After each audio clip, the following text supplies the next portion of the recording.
G'day again, question 9. Two particles oscillate horizontally. The displacement of the first is given by x equals 3 sine 4t, and the displacement of the second is given by x equals a sine nt. In one oscillation, the second particle covers twice the distance in half the time. What are the values of a and n? It's question 9, getting towards the end of the multiple choice. You would expect it to be hard, but I don't think it's actually that hard, mainly because both of them are sine, and all you've got to do is make them fairly equal. And in fact, the only thing you're changing is the t. So I don't think it's that difficult for a question 9, so let's go through it. To start with, we'll just draw a basic sine graph. So that's 2 pi, and that's 1. So we know this one is 3 sine and 4t. So the 3, instead of having the 1, that's now a 3. So I won't change the height, but you know that's going to be a 3. There's a minus 1 there, and that's going to be a minus 3. So this graph won't change in height on my graph, although it actually does. It's actually taller. 4. 4 means instead of one oscillation here, you're going to have 4. So if that's 2 pi, which we will leave the same, that's just pi, then you're going to get a whole oscillation right there. So you're going to go, see if we can fit it in. Yep, fitted it in. One of those, you would get 4 all the way across. Okay? So that's changing there. The displacement of the second is given by that. Now we want the second particle twice the distance in half the time. So let's write out the equations.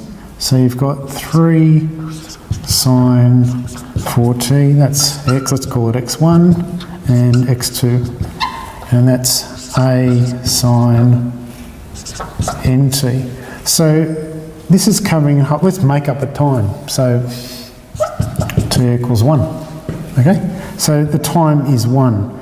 This is going to do it in half the time. So I can only put in a half there. So 4 times 1, this is going to be 4, and to equate them, if that's a half, well, n times a half, 4 times 1, n is going to be 8. So we know there that n is going to be 8, okay, to equate these equations. A, well, we know here, we think A is 3. However, it's covering twice the distance. Now, if you're covering twice the distance, instead of going this distance, you're going to cover twice the distance here. So how do you cover twice the distance? Well, you make this bigger.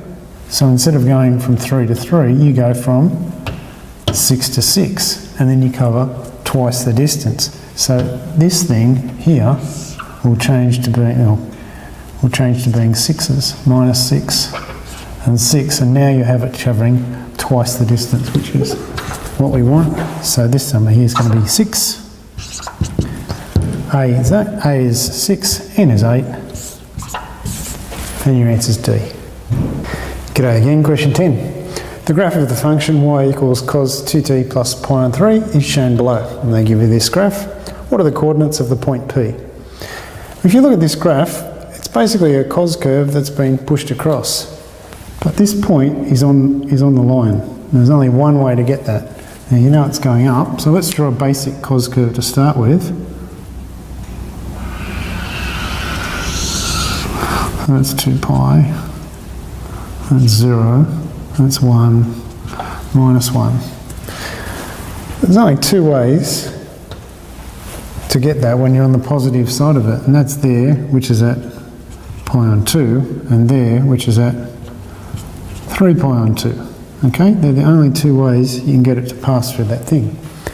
So if I say that cos 3 pi on 2 is the only way that can occur, we know that that bit must equal cos 3 pi on 2. And you can just do algebra to solve that equals that for t. The other way, of course, you can do it is just to put that into each of these values into the equation and figure out which one equals 1.5. Either way.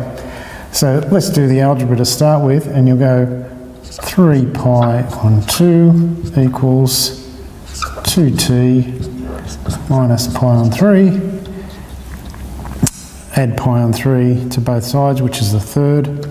So we've got 1.5 plus a third, so 1.5 plus a third pi equals 2t. Well, 1.5 is 1 5/6. So 1 5/6 pi divided by 2. 1 5/6, well, 6 times 1 is 6. 11 on 6 becomes 11 on 12. Equals t. And c is your answer. You could simply, the other way is simply just put each of those values into there and realise that this point must occur at 1.5. Okay, must occur at 1.5 pi. So this value, if you're putting it in, just in your calculator, or not even in your calculator, you could do that algebraically as well. And so you're going to go 2 times 5 pi on 12 minus pi on 3, and see what value that is. And if you actually figure that out, 2 times 5 is 10, and we'll have to change that to 12, so we're going to go 10 on 12 minus 4 on 12 equals 6 pi on 12, or a half pi. That's going to be there. Okay, and if you actually go down these, it's strangely enough, it's nicely ordered. So that occurs there. That one, the next one's going to be pi, which is going to be -1. That one's going to be there, and that's going to be your last one. But either way, C is your answer.